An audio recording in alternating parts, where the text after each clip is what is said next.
थाखा फैसा हरलायनानै हिनजावखौ बे गोदान पार्टियाव थोनहरलायनो दरखार गैया। एनडिएफबिनि एबिसिडि मिसिया बे मानसिफ्रा दिनै एनडिएफबिनि खसाब गाननानै बुंबाय थानायखौ जोङो नुदों।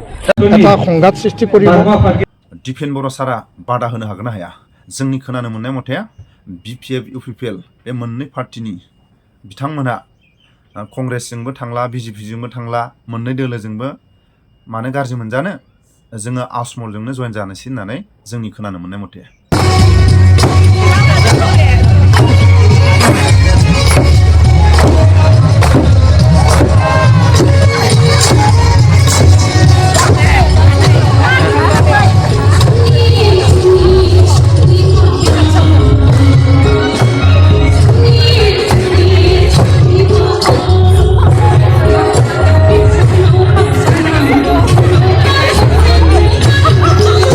एक्स एनडिपिफ्रा मानो गुबुन पार्टिजों बर'नि मोननै दोलोआ थांनो? दा बे मोननै दोलोनि गावजों गाव गोरोबलायनानै खामानि मावनो हायैनि थाखायनो एक्स एनडिपिफ्रा गोदान पार्टिखौ जोनोम होनो गोनां जादों। बे गोदान पार्टियाव जोंनि खोनानो मोननाय मथे फेरेंगायाबो गावनि हिन्जावखौ जुदि लाफायोबा बे गोदान पार्टियाव थाखा फैसा नांगौ जायो। आङो हरथ'नोसै एसे सलिनो आंनि हिन्जावखौ अबेबा मोजां जायगायाव देरहागोन बायदियाव जुदि टिकेट होनानै गेलेहोयोबा आं बे गोदान पार्टिनो थाखा फैसा आं हरथ'नोसै होननानै जोंनि खोनानो मोननाय मथे।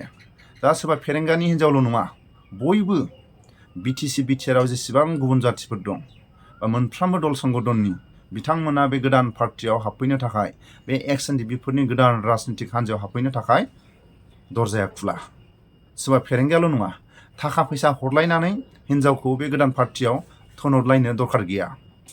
जाय मानसिफ्रा दिनै एनडिएफबिनि एबिसिडि मिसिया बे मानसिफ्रा दिनै एनडिएफबिनि खसाब गाननानै बुंबाय थानायखौ जोङो नुदों। दा बेफोरखौ नायोब्ला जों समाजाव मिसगाइडआ फैबाय थादोंखौ जों हाग्रामाजों दावहा नांनो थाखाय आं आंनि बिसिखौनो बिजाथि हिसाबै मोननो थाखाय भिडिअनि फुटियाव खोनाखाबाय दिपेन बर' सारा स्पष्ट जोंनि बर' हारिनि गेजेराव फोरमायखाबाय।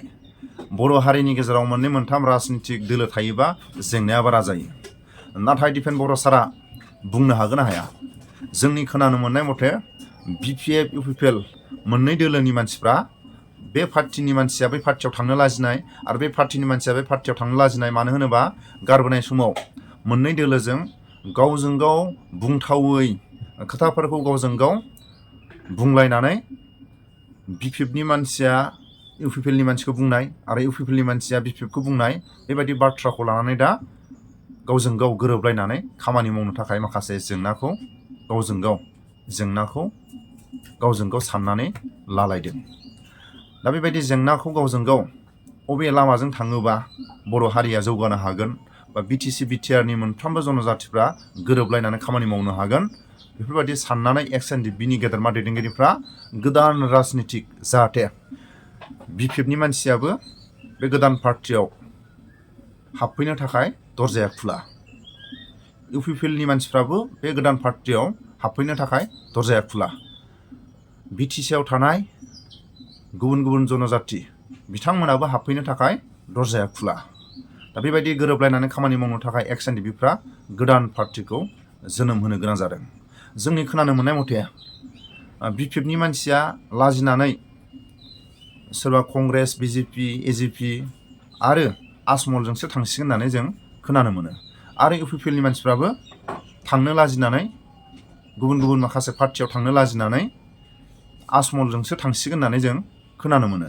दा आसमलजों थांस्लायस्लाय कंग्रेसजों थांस्लायस्लाय गुबुन गुबुन दोलोजों थांस्लायस्लाय नांगौबा एक्स एनडिएफबिनि गोदान पार्टि जोनोम होनायनि बे गोरोबलायनानै खामानि मावनो ओंखारनाय बे समाव बिथांमोना बयबो बाहागो लाफैनो थाखाय दरजाया खुला।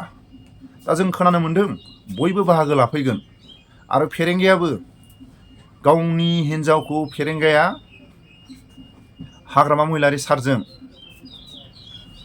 बा हाग्रामा महिलारि सारनि हमस्थियाव गावनि हिन्जावखौ बेरेखा दल गेलेहोगोन होननानै बे बुंफ्लानाय राव। जोंनि खोनानो मोननाय मथे फेरेंगा सारा एक्स एनडिएफबिनि गेदेरमा दैदेनगिरि आरो बे गोदान पार्टिनि बे गेदेरमा दैदेनगिरिफोरजों फन हरबाय थादों होननानै जों फेरेंगाखौ खोनानो मोनो। आंनि हिन्जावखौबो अबेबा हमस्थियाव टिकेट होनानै गेलेहोदोलै, एसे गोदान पार्टियाव थाखा फैसा नांगौ जायो आं थाखा फैसा एसे हरनोसै हेफाजाब होनोसै होननानै बेबायदि मेसेज हरदों होननानै जों खोनानो मोनो बे गोदान पार्टियाथ' थाखा फैसानि लबनि थाखाय गोदान पार्टिखौ जोनोम होआखै दादागिरी কৈ নলওঁ মই 20 বছৰ চিভ হম 40 বছৰ চিভ হম বিটিসি ৰাইজেহে ডিসাইড কৰিব কোনে চিভ হ'ব কোনে চৰকাৰ বনাব লিটিটো আজি হাগ্ৰামা মহিলাৰী কক কেদিমান আগৰ পৰা কৈ আছে আজি আমাৰ অফিচাৰ বিলাকক থ্ৰেটেনিং দিছে তেখেতসকলে থ্ৰেটেনিং কালচাৰৰ পৰা আহিছে দম কালচাৰৰ পৰা আহিছে দাদাগিৰি কালচাৰৰ পৰা আহিছে আৰু আমাৰ অফিচাৰ বিলাকক কৈ আছে কোনো অৰ্ডাৰ সদাৰ নিদিবি পিছত কিন্তু মই ৰিস্ক নলওঁ বুলি যেনেবা তেখেতে আৰু চিভ হ'বহে আমি সরকার বনানো বনা এইটো বাদ কথা হাগ্ৰামা মহিলাৰ যে আৰু কোনোদিন চিপ হ'ব নোৱাৰে এইটো সত্য কথা লিটিটো আজি হাগ্ৰামা মহিলাৰী কক কেদিমান আগৰ পৰা কৈ আছে আজি আমাৰ অফিচাৰ বিলাকক থ্ৰেটেনিং দিছে তেখেতসকলে থ্ৰেটেনিং কালচাৰৰ পৰা আহিছে দম কালচাৰৰ পৰা আহিছে দাদাগিৰি কালচাৰৰ পৰা আহিছে আৰু আমাৰ অফিচাৰ বিলাকক কৈ আছে কোনো অৰ্ডাৰ সদাৰ নিদিবি পিছত কিন্তু মই ৰিস্ক নলওঁ বুলি যেনেবা তেখেতে আৰু চিপ হ'বহে আমি সরকার বনানো বনা এইটো বাদ কথা হাগ্ৰামা মহিলাৰ যে আৰু কোনোদিন চিপ হ'ব নোৱাৰে এইটো সত্য কথা মই চিভ হম না নহওঁ এইটো বেলেগ কথা মই গণতান্ত্ৰিক মানুহ মই তেখেতৰ নিচিনা দাদাগিৰি কৈ নলওঁ মই 20 বছৰ চিভ হম 40 বছৰ চিভ হম বিটিসি ৰাইজেহে ডিসাইড কৰিব কোনে চিভ হ'ব কোনে চৰকাৰ বনাব আজি তেখেতে কৈছে যে মই অফিচাৰ বিলাক কিবা এটা কৰিলে ৰিস্ক নলওঁ তেখেতে কোন হৈ ৰিস্ক ল'বলৈ তেখেতৰ 3000 কোটিটো কোনে ৰিস্ক ল'ব এতিয়া 3000 কোটি টকা যে ধাৰ লুগাই থৈ গ'ল আজি সেই ঠিকাদাৰ বিলাকক বাছি বাছি দুখীয়া গৰীব বিলাকক আমি পইচা দি আছো বিল দি আছো তেখেতৰ পাপ আমি ধুই আছো 300 কোটি টকা আমাৰ ফাণ্ডৰ পইচা কাম কৰিব লগা পইচা এই কন্ট্ৰাক্টৰ বিলাকৰ মুখটো চাই পেলাই আমি তেখেত সকলক বিল দিলো তিনিবাৰকৈ বিল দিলো আমি বিভিন্ন ডিপাৰ্টমেণ্টত 3500 মানুহৰ পেটত হাগ্ৰামা মহিলাৰে লাট মাৰি থৈ গৈছে 3500 সেই মানুহবিলাক কিন্তু এতিয়াও জীয়াই আছে তেখেত সকলে কৈ আছে আৰু তেখেত সকলে লিডাৰক সন্মান কৰিব জানে কাৰণে আজি ৰাজপথত ওলাই অহা নাই তেখেত সকলে সন্মান কৰি বহি আছে গতিকে আজিৰ সময়ত যিটো মিসরুল তেখেত সকলে কৰি গল সেই লিগেসিটো চেঞ্জ কৰোতে আমাক অলপ টাইম লাগিল কিন্তু আমি এটো চেঞ্জ কৰি দিলো আৰু এতিয়া লাহে লাহে কৈ যি কথাবিলাক তেখেত সকলে পাব্লিকৰ আগত কৈছে যে ইউপিপিএলে ঠগাইছে ইউপিপিএলে অমুক কৰিছে তুমুক কৰিছে চাকৰি দিব নোৱাৰে অমুক দিব নোৱাৰে আমি তেখেত সকলৰ নিচিনা কন্ট্ৰাকচুৱেল ভুৱা চাকৰি দি মানুহবিলাকক টোপনি নাযোৱা কৰিব বিচৰা নাই আমাৰ জুনে চাকৰি ল'ব হি ভালকে খুব পাৰিব ই 8 ঘণ্টা খুব পাৰিব ভালকে তেখেত সকলৰ যিবিলাক চাকৰি ললে আজি 17 বছৰ এই চাকৰি দিয়াৰ দিনৰ পৰা আজিলৈকে খুব পৰা নাই ঘূৰি আছে ইটো ঘৰে ইটো ৰাস্তায় কবাত ইএমক আগৰি ধৰে কবাত অফিচাৰক আগৰি ধৰে চাকৰি দিয়ক আমাৰ দিনত চাকৰি পোৱা একজন মানুহ কত যাব লগা হোৱা নাই টোপনি হাৰা হোৱা নাই ই ভালকে টোপনি মাৰিব পাৰিছে আমি যি আজি তেখেত সকলে কৈছে এদিনা তেখেত সকলৰ পাৰ্টিৰ এজনে কৈছে যে ভুৱা শিক্ষকৰ মানে চাকৰি দিছে বুলি কেনে কোনটো শিক্ষক ভুৱা টেট পাস কৰাটো ভুৱা না 99 টো ভুৱা 99 শিক্ষক বিলাকৰ দুইবাৰ তিনবাৰ টকা লৈ তেখেত সকলৰ ভাল ডাঙৰ নেতা সকলে নাম ক'ব পাৰো সব লাজ পাব তেখেত সকলে মই তেখেত সকলক পাব্লিকলি বেইজ্জতি কৰিব বিচৰা নাই কিন্তু বেছিকে প্ৰভোক কৰি থাকিলে আমি ক'ব লগা হ'ব নাম লৈ কোনে পইচা লৈছে গুৱাহাটীত কোনটো হোটেলত লৈছিলে কোকৰাঝাৰত কোনটো হোটেলত লৈছিলে কোট বহি লৈছিলে কোনজন ইএমএ লৈছিলে তাৰ লগত কোন অফিচাৰ আছিল সব তথ্য আমাৰ তাত আছে आरो लोगोसे जोंनि खोनानो मोननाय मथे साननैसो फेरेंगिया गावनि हिन्जावखौ हाग्रामा महिलारी सारनि बेरेखा बा हाग्रामा महिलारी सारनि हमस्थियाव गेलेहोगोन होननाय बे बाथ्राया नंखाय गावनि हिन्जावखौ अबेबा पार्टिया लेंहरगोन नामा बेबायदि माखासे पुलिसि खालायनानै बियो ससियेल मिडियायाव भाइरेल खालायदों बे भाइरेलनि थांखियानो जाहैबाय जोंनि खोनानो मोननाय मथे बे गोदान पार्टिनि गेदेरमा दैदेनगिरिफोरजों फन हरदों आरो एक्स एनडिपिनि गेदेरमा दैदेनगिरिफोरजों फन हरदों फेरेंगिया होननानै खोनानो मोनो आंनि हिन्जावखौ नोंथांमोना अबेबा हमस्थियाव गेलेहोदोलै दा गोदान पार्टी बे गोदान राजनीतिक पार्टियाव थाखा फैसा नांगौ जायो थाखा फैसा नांगौबा आङो एसे हेफाजाब मदद हरनोसै आंनि हिन्जावखौ अबेबा देरहागोन बायदि जायगायाव गेलेनो होदो होननानै मेसेज हरदों होननानै जों खोनानो मोनो फेरेंगिया अबेनिफ्राय एसेबां थाखा मोनखो गोदान पार्टिनो थाखा फैसा हेफाजाब हरथ'लायनो थाखाय बे गोदान पार्टिनो थाखा फैसा हरथ'लायनो फेरेंगिया अबेयाव एसेबां थाखा मोनखो दिपेन बर' सारा गोख्रों बिथांमोननि माखासे अबे दरमाजों आरो अबे खामानि मावनानै फेरेंगाया बे गोदान पार्टियाव थाखा फैसा हरथ'लायनो हानाय अबेयाव थाखा फैसा मोनखो जोंनि खोनानो मोननाय मथे बे गोदान पार्टिजों फेरेंगाया जगाजग लागोन बा लादों बा एक्स एन डि पिनि गेदेरमा दैदेनगिरिफोरजों जगाजग लादों बा लागोन होननानै जों खोनानो मोनो।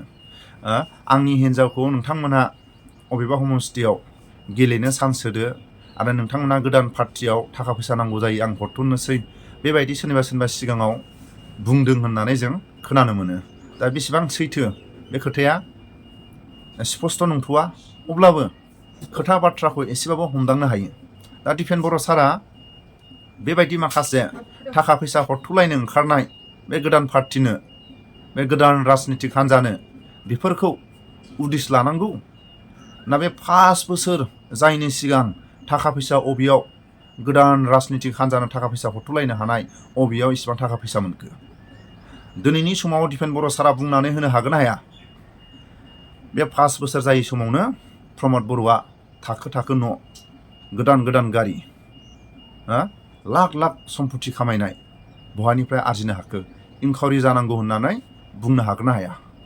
प्रमद बर'ल' नङा, प्रमद बर'जों लोगोसे गबिन्द बसुमतारी आरो सावरायग्रा फेरेंगा बिथांमोनखौ आरो गुबुन माखासे बिथांमोननि आगदा आखि इनकुवारि जानांगौ 5 बोसोर जायनि सिगांनो थाखो न' गोदान गारि सम्पति खामायनाय बेफोरनि सायाव इनकुवारि जानांगौ होननानै दिपेन बर' सारा हागोन ना हाया?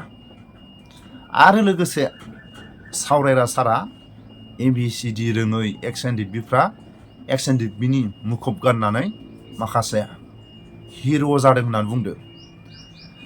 रायजो राजाफोरनि खाथियाव बुंनानै लानो हागोन ना हाया सावरायग्रा सारा?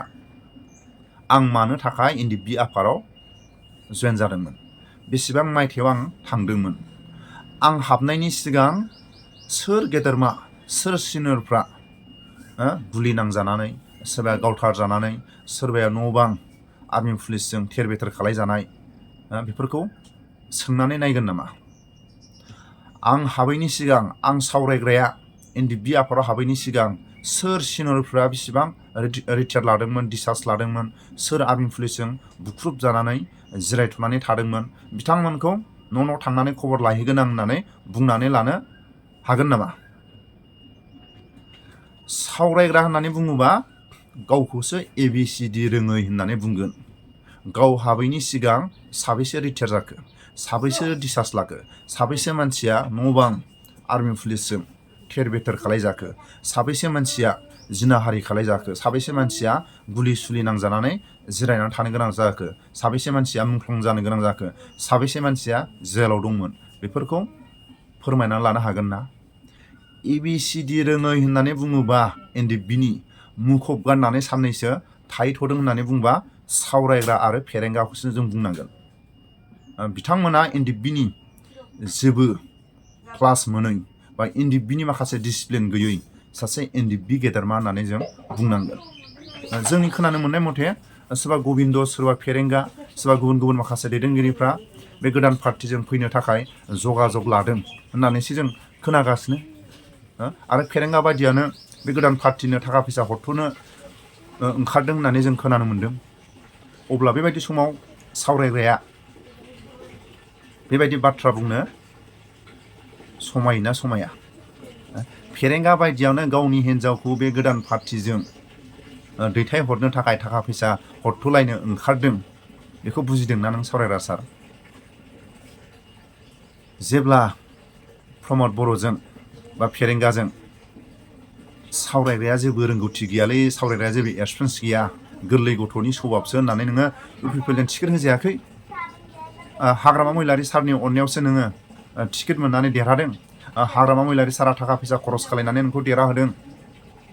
जोंनि खोनानो मोननाय मथे बै समाव प्रमद बर' सार, फेरेंगा सारमोनहा फेरेंगाया रोंगौथि गैया, गोरलै गथ'नि स्वभाबसो, बेनो टिकेट होयोबा इउपिपिएलआ ओरैनो जेनलाबायगोन होननानै टिकेट होनाय माने जेननाय बेबायदि होननानै जों खोनानो मोन्दों। हाग्रामा महिलारि सारनि अननायाव हाग्रामा महिलारि सारा थाखा फैसा खरस खालायनानै प्रमद बर'नि साननाय, फेरेंगानि साननायखौ चेलेन्ज नांनानै नोंखौ देरहाहोदों। बुजिबाय? जोंहा दिनै सोरबा हाग्रामा महिलारि सार देरहाहोनाय, सोरबा प्रमद बर'आ टिकेट होआखै, सोरबा फेरेंगाया सावरायनायनि सायाव सावरायग्रानि गोसोआ बा सावरायग्रानि माखासे रोंगौथि गैयै, गोरलै गथ'नि सभाब, माखासे आउट नलेज गैयै, गोसोआनो गोरलै गथ'नि बायदिसो होननानै बेबायदि माखासे रायजो राजाफोरनि खाथियाव बुंलाबायदोंमोन होननानै जोङो बै समाव खोनानो मोन्दोंमोन। दा दिनैनि समाव नों साननैसो EM मोननाय लोगो लोगो आरो एबारथ' नों टिकेट मोनला। दा ABCD रोङै XNDBफ्रा गोदान राजनितिक दादों बा XNDBफ्रा गोदान राजनितिक दानानै देरहागोन देरहाया नों दिनै बुंनो हानाय, आंबो बुंनो हानाय, नोंबो बुंनो हानाय दिनैनि बे सोलिबाय थानाय बर'फोरनि मोननै मोनथाम दोलो रायजो राजाफ्रा माखासे गेदेरमाफोरनि सभाबखौसो नागिरो, गेदेरमाफोरनि सभाब।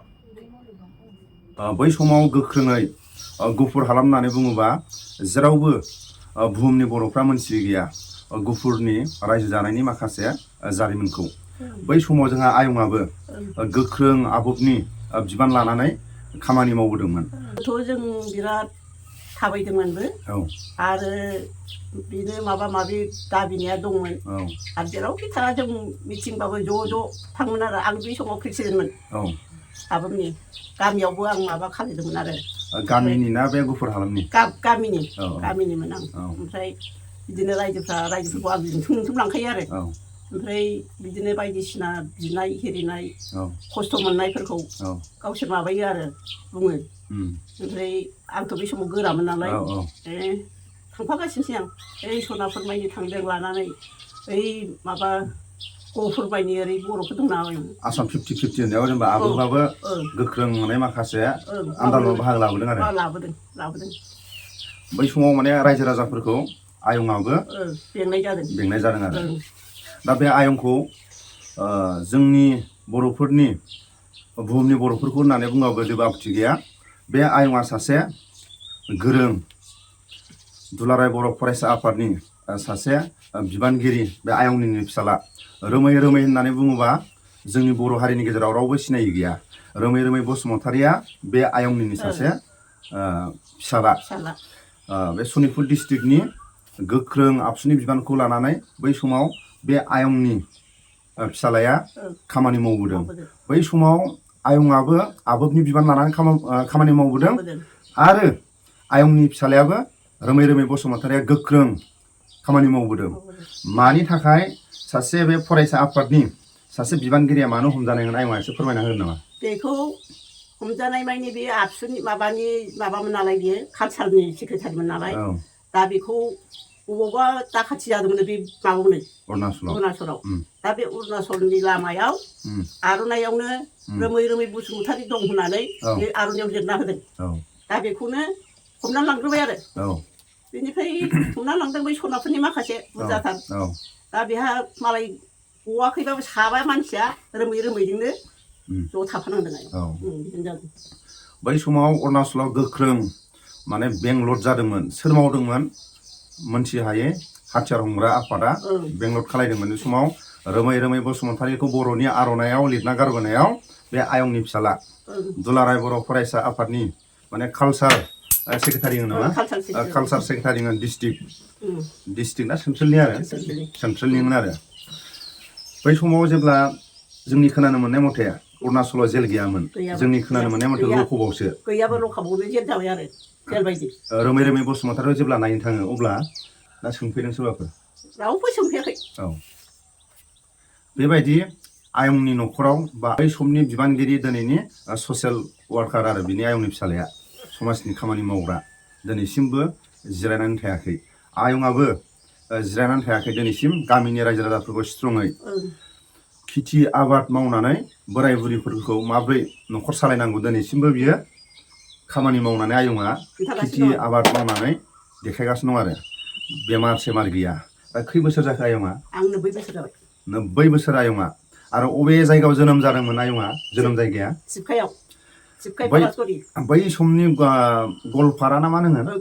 बै समनि गलपारा होननानै बुङोबा बर' हारिनि गेजेराव नामजादा दिनैनि समाव क'क्राझार जिल्ला। दा आयंमोनहा आसाम 50-50 बाहागो लादों आरो गावनि गथ'फोरखौबो आसाम 50-50 बाहागो लानो दैथायहरदोंमोन।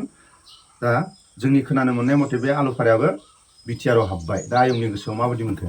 जों एसे मोजाङै मोनबाय औ हाबनाय हिसाबै नङाबा जों खस्थ' गेजेरजोंनो बेसेबां सोलिबोदों दा आयंआ 90 बोसोर जाबाय दा 90 बोसोरखौ जोंनि बर' हारिनि गेजेराव जोबोद बाख्नायथाव दिनैनि समाव जायफोर 50 बोसोरनि उनाव बर' बिमाफ्रा गावनि देहानि आबदाल लानो रोंला गावनि गामिनि रायजो राजाफोरनि माखासे सोरखौबा थुलुंगा होनो थाखाय फ्राय बाहागा बेबायदि बैसोआव माने मोनसोहरा नाथाय आयंआ 90 बोसोर जानायनि उनावबो गामिनि रायजो राजाफोरजों गोरोबनानै देखायनो हायो खेथि आबाद मावनानै गावनो संनानै गावनो मैगं थाइगं माने आबाद मावनानै न'खर सालायगासिनो दं नाथाय बै समाव आयंआ जों बुंनानै बुंस'नानै फोजोबनो हानाय नङा भलन्टियार आबसु गाजिमारा लानानै बोरला लानानै जेब्ला सोमावसारदों आसाम 50-50 होननानै बै समाव बे आयंनि न'आवनो भर्ति जायोमोन नङा होमबा बे आयंआनो माइ सौनानै दाहोना रुवाथिफोरखौ माइ सौहोनानै माइ रानैखौ एवलायनानै अराव एवनानै सौनानै जाहोग्रा बै समनि आरो जोंनि खोनानो मोननाय मथे हाग्रामा महिलारि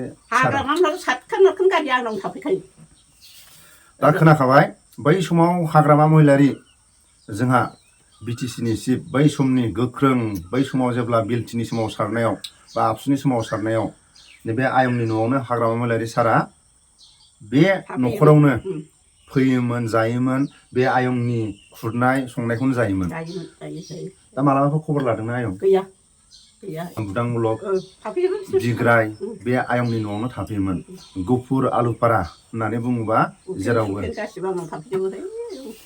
उपेन्द्र ब्रह्मआ बे आयंनि खुरनाय ओंखाम जायोमोन दा मालाबाफोर बे उपेन्द्र ब्रह्मआ आयंजों मा बे फैनाय टाइमाव सावरायोमोन बे होनदोंमोन दि नोंसोरखौ आं भगबाना जुदि लाखियोबा आरो बड'लेण्ड जुदि जायोबा नोंसोरनो माबा मोनसे होफैगोनलै माबा मोनसे होफैगोन होनना बुंदोंमोन आरो खिन्थु गावहासो जिउआ गोमालांबाय फैनाय समाव फैबाथाय बे आंजों जफाखागोन आरो मैगं थाइगं सायबाबो लाफा सायबाबो सायफाबावगोन बियो ओरैबायदिमोन नुफेरा फिसाफ्रा बिदि उफ्रि उफ्रि खालामबावहाय ओरैबायदिमोन नुफेरा दा खोनाखाबाय हाग्रामा महिलारिया आयंनि न'आव फैयोबा मा सावरायोमोन बेबो होनदोंमोन आरो जों माबाबा नोंसोरखौबो नायगोनलै मादै नायगोन आं मालाय नायाबाबो आं नायगोन होनदोंमोन खिन्थु दा माबाया गैया फैबावासै बियो हाग्रामा महिलारि साराबो बे आयंनि न'आव फैनानै गुफुर आलुपारा गामियाव फैनानै आयंजों बर'नि गांनाय उखैनायनि सायाव सावरायनानै आरो बर'फोरनि सरकारनि सायाव जि दाबि बे दाबिखौ मोनफुङोबा माने आयंमोननि साननाय बे गुफुर हालामनि साननायखौ एसेबाबो हेफाजाब मदद होगोन होननानै बुंदोंमोन नाथाय हाग्रामा महिलारि सारा बे आयंनिसिम फैनो समखौ मोनाखै खोमा सोरबाफोर बे आंनि चेनेलनि नायगिरि गेदेरमा रायजो राजाफ्रा जुदि नुफ्लाङोबा हाग्रामा महिलारि सारा जाहाथे बे आयंखौ खबर लाफैयो 90 बोसोर दिनै माबायदि स्ट्रङै दं गावनि देहाखौ जोथोन लानायनि सायावसो स्ट्रं दं सुलेखा बिग्राय बुदांमुलक फैयोमोन बिसोर मा सावरायोमोन आयं बिसोरबो बिदिनो मोजां गाज्रिखौ सावरायोमोन बयबो ज' लोगो लानानै जोंनियाबोथ' हिनजावफ्राबो जोंबायदि बैसो जानायफ्रा जथेस्थ' ज' जानानै बुङोमोन आरो जोंखौबो नायनांगोन आरो जोंनि फारसेबो एसे हेफाजाब होनांगोन होनना बुङो नालाय जोङो जागोन जों बिमाफोर जों नोंसोरखौ जथेस्थ' नायगोन होनदोंमोन आरो माबायाथ' हाग्रामाथ' होनदोंमोन नोंसोरखौ आं थैयागौमानि नोंसोरजों आं हेफाजाब दंखायो बुङोमोन आरो बिदि बुङोमोन दा बे रोमै बसुमतारिया जेब्ला अरुणाचलाव जेलाव थानो गोनां जादोंमोन बै समाव थाखा फैसा नायनाय मानाय बेफोरनि खरस पातिखौ सोर हरदोंमोन रावबो गरसेबो हराखै आयं हा बन्दक होयै आं थाबायदों हाइकर्ट खालायफैबोदां गुवाहाटियाव हाइकर्ट खालायनानै हाइकर्ट खालामनानै जिथाय लाबोयो होमबाबो मोनबावा ओमफ्राय ओरै जाबाय बहायदि सासे जोंनि बर' नार्स दङ अरुणाचलाव माबा बियो बेयावनो दंमोन आरो दाबो थैयाखै बुरिया बावनो दङ दा बियो सानसेखालि जाबाय मानसियाथ' बेमार जाबाय बियो जोंना रोमैया बिसिनाया ओरै होयो पुलिसफ्रा खर'आव ओरै सासे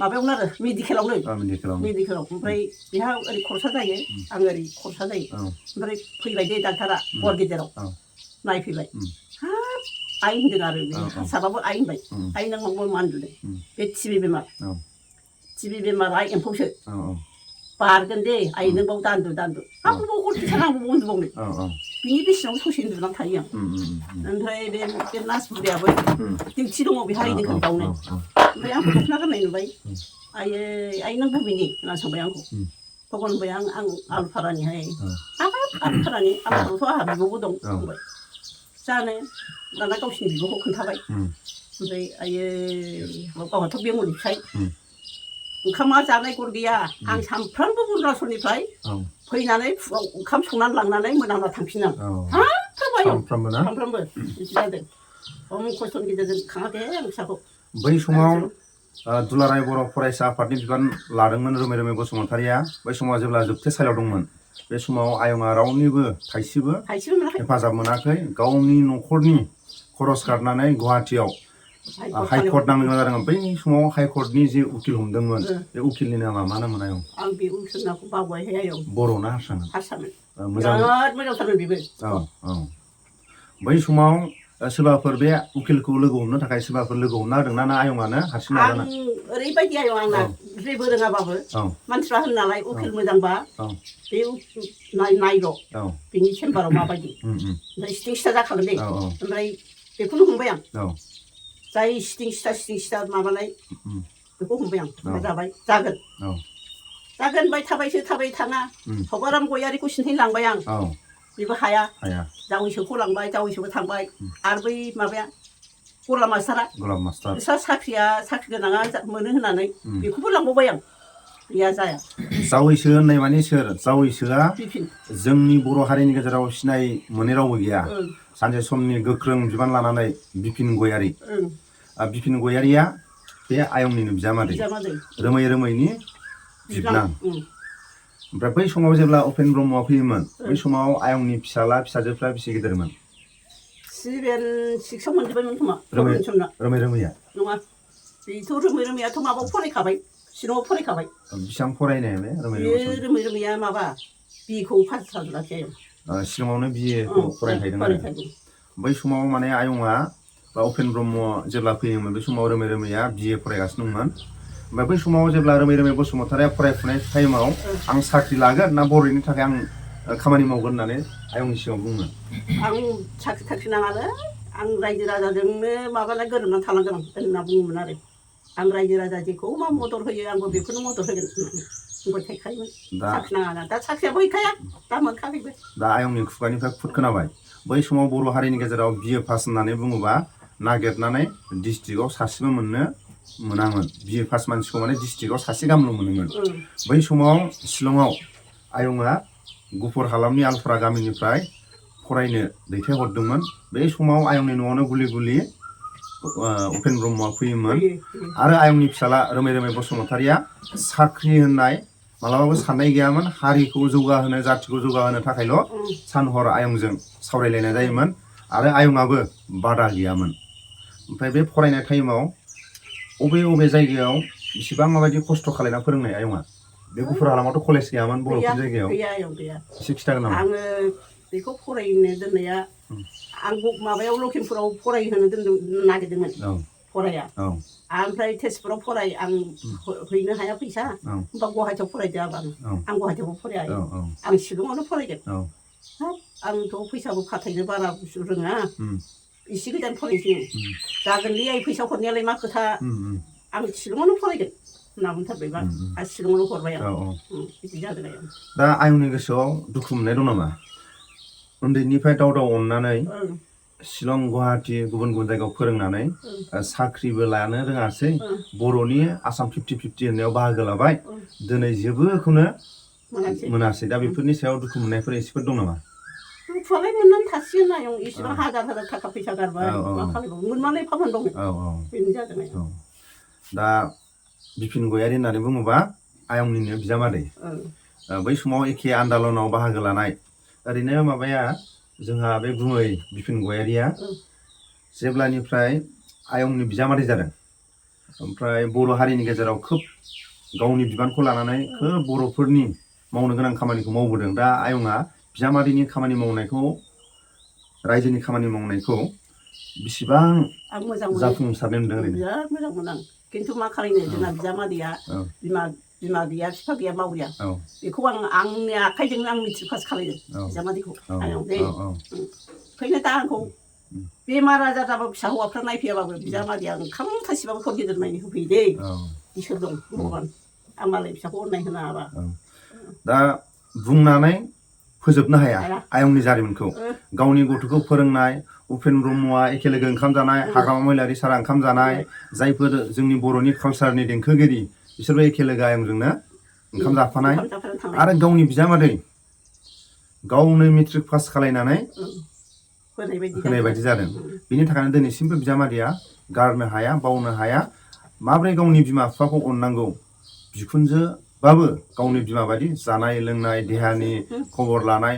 गावनि उन्दुनाय बेखौ खबर लानाय बिजामादै जेरै बिजामादैखौ जेरै अननानै फोरोंदोंमोन थिग दिनै बिजामादैयाबो आयंखौ जेरैबायदि जोथोन लानांगौ बेबायदि लागासिनो दं दा बेबायदि जोंनि बर' हारिनि गेजेराव आयं बायदि बिजामादैफ्रा अनोबा रावबो खैफोद आफोदाव जाया दा आयंआ एसे बुंना होगोन नामा माने बिजामादैफोर बायदि अननायबाथ' फिसायानो बिदि अनदावा दिनै बिजामादैया मानो हर सान आं लोमजाबा नै दाख्लै लोमजाबाय आं खर' गिदिंबाय सानथाम बिजामादैया हर फिसाजोआथ' अफिसाव थांनांगौ ओंखामबो होफैनो हाया ओंखाम मुथासे होफैनोसै आयै ओंखामखौ मुथासे जा आयै ओंखामखौ मुथासे जा बारा जागोन होनना बुंहैबाय होफैयो मोनावबो मुथाफा फुङाव मुथाफा होफैयो दै फिसाया आंखौ अननाय होनो हाया खिन्थु आंना फिसाया बेसो बिजामादैया फिसा हौवा बायदि बेनो आयं दा आयंनि जारिमिनाव बुङोबा मोदै रथ' रथ' गोरबो बिखानिफ्राय गावो आरो गगोन सोरबा बायदिया नाथाय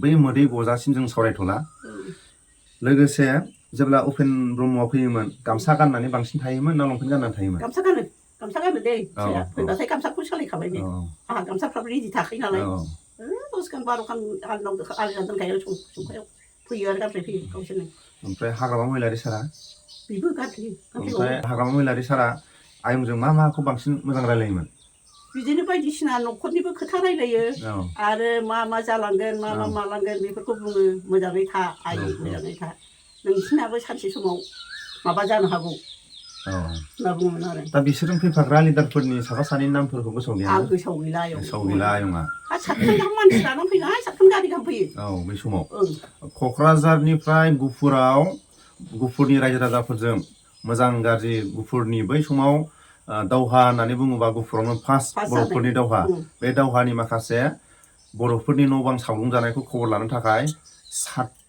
बै समाव 7-8 गारि होननानै बुंबानो बर'फोरनि थाखाय जथेस्थ' दिनै न'खरसेयावनो 7-8 गारि दं नाथाय बै समाव बर'फोरनि थाखाय 7 गारियानो जथेस्थ' मोन आयं बे समाव गुफुर हालामाव बे गुफुर आलुफारायाव आयंनि न'आवनो बर'नि जायखि मिलि फैया आंनियावनो थाखायो गोदोनिफ्रायनो दा लोगोसे आयंआ ओरैनो दिनै हाग्रामा महिलारि सारा जोंनि खोनानो मोननाय मथे खोब बर'फोरनि 17 बोसोराव माखासे बर'फोरनि गांनाय उखैनायखौ सुफुंबोदों दा आयंआ मालाबाफोर आयंनि न'आव फैजानो लुगैयो नामा फैजानो लुगैयो फैबाथ' दाबो नायफैनांगौ जोंखौ माबायदि दा आयंआ हाग्रामा महिलारि सारखौ गावनि न'आव बै समाव जेब्ला गावनि बिबानखौ लानानै आन्दालन खालायदोंमोन बे समाव आयंजों एखेलोगो ओंखाम जादों एखेलोगो सावरायोमोन दा आयंआ 90 बोसोर जानायनि बे समाव आयंआ एसेबाबो मोजां गाज्रि माने फैयोबा गोसोआव गोजोननाय मोनगोन दा आयंखौ मा नाम होनबा मिथियो आंखौथ' लकेश्वरी होनखायो थिपकाय मा गामियाव जोनोम जानाय ना फालांसिगुरि बै समनि गवालपारा थिपकाय फालांसिगुरियाव बे आयंआ जोनोम मोनदों हाबा जाफैखो बियो आयंआनो हजोंहाय थांदोंमोन आयं गोरजिया थानानैसो लाबोदों गोरजिया थाहैदों जोङो रावबो गैबावा मा आंहाबो फंबाय सासेल'मोन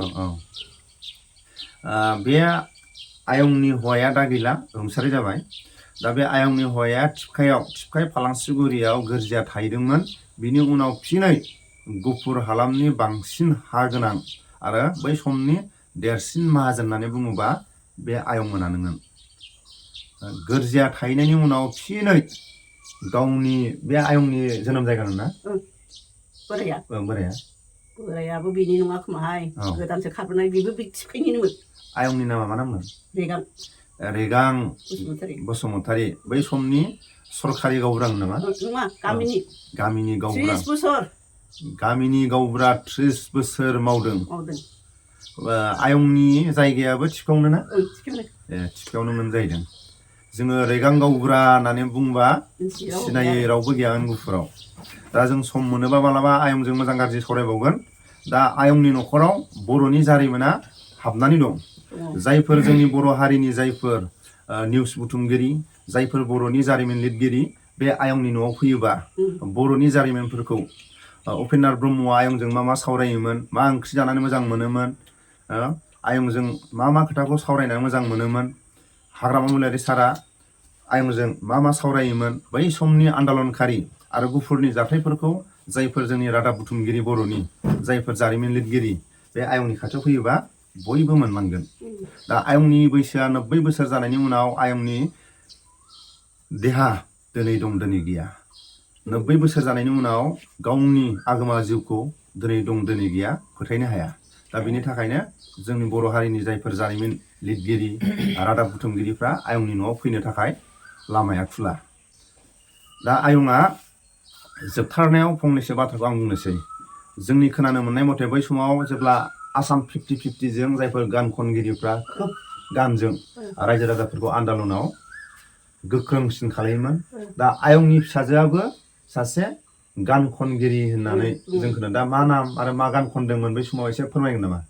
आं बावजोब्बायहाय। औ खननायाथ' खनखायोमोन धरनि बसुमतारी होननायखौथ'। धरनि बसुमतारी गुफुरनि दावहाखौ लानानै गोजांस्रिवलायनाय गान खननाय आयंनि फिसाजोआबो। दा आयंआ गानखौ गोसोआव गैया। दावहा नांनायनि गानफोर खननाय आरोना आयं।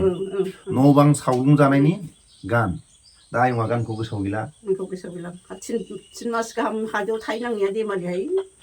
3 मास। 3 मास ना 3 बोसोर? 3 मास। 3 मास ना 3 बोसोर? 3 बोसोर थायाखै। औ। दा रोमै बसुमतारीया दुलाराय बर' फरायसा आफादनि बिबान लानाय टाइमाव अरुणाचलाव गोख्रों सोरबा हाथियार लाग्रा आफादा बेंलट जानायनि उनाव रोमै बसुमतारीखौ आर'नाइयाव नाम लिरना गारबोदों। बिनि उनाव आयंनि फिसालाखौ बे गुफुर आलुफारानिफ्राय बे न'निफ्रायनो हाजार अरुणाचल पुलिस, आसाम पुलिसा फैनानै लाङो नङा होमबा आयं? खमसे खम बेसेबांसो पुलिस फैना लांनाय? मानसिया माबा दे आयं, मानसिखौ लांनाया न'निफ्राय लाङाखै। बै ककिला हाथाइनिफ्राय लांदों। ककिला हाथाइनिफ्रायसो। होमबासो लांखांनायनि उनावसो ओरैहाय खबर फैबाय। नागिरफैनायावथ' बहुत फैदों, गारि लाना फैदों, गैया। ओरैनो दरफोरखौ सोमावफैयो। मानसियाबो गैया नालाय, गैया। ओमफ्राय दाना एसे स्रि जाबाय। मानसिया जेबो जानानै नङाखैमोन बे ककिला हाथायाव थांबाय। लोगो ककिला हाथाइनिफ्राय हमना लांबाय। बेनिफ्राय गबावसै। रोमै बसुमतारीखौ हाजार अरुणाचल आरो आसाम पुलिसा न'आव नागिरफैदोंमोन, नाथाय गावनि न'निफ्राय मोनलाङासै। गावनि बिबानखौ लानानै रायजो राजाफोरजों ककिला होननानै बुङोबा बै समाव गुफुर हालामनि न' बां सावग्लुंजानाय टाइमाव ककिलायाव खारनानै बर'फ्रा अरुणाचल आसाम बर्डार बे ककिला होननाया बे जायगानिफ्राय मोनलाङो रोमै बसुमतारीखौ, नङा होमबा? दा आयंनि गोसोआ बेसेबां बर' हारिनि थाखाय हेफाजाब मदद दंमोन। गावबो आसाम 50-50 बाहागो लादों, गावनि गथ'खौबो बर' रायजो राजाफोरनि खामानि मावनो थाखाय दैथायहरनाय सासे बर' बिमा। दा बेखिनियावनो जोंनि सावरायनायखौ लाखिनोसै। मालाबा सम मोनोबा मोजां सावरायगोन। आरो जोंनि बर' हारिनि जायफोर लिरगिरि, जारिमिन लिरगिरि आरो जोंनि बर'नि निउस बुथुमगिरिफ्रा बे आयंनि न'आवबो रोमै बसुमतारीनि लांगोनायाव फैयोबा गावनि बिमानि न'आवबो फैनानै बर'नि जाथायफोरखौ बा गुफुर हालामनि जाथायफोरखौ, न' बां सावग्लुंजानायनि जाथायफोरखौ आयंनावबो सोंनानै लानो हागोन। दा बै समाव एकदम सुंद' न' सावजानाय जेब्ला जादोंमोन बे टाइमाव आयंआ बेसेबांसो बैसोमोन? न' बां सावग्लुंजानाय टाइमाव आयंआबो खारनो मोन्दों बेनिफ्राय? आयंमोनाबो खारनो गोनां जादों।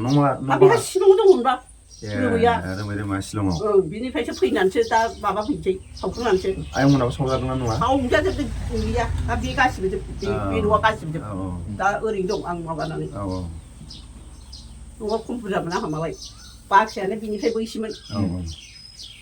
बा आयंनिसिम ना गोदान बोसोरनिबो जाबाय आरो आयंआ 90 बोसोर जानायनि उनाव आंबो बे गामियावनो जोनोम जानाय हिसाबै बे आयंनि उन्दैनिफ्रायनो जों जोनोमनि उननिफ्रायनो आयंनि खामानि मावनायखौ जोङो नुबोदों।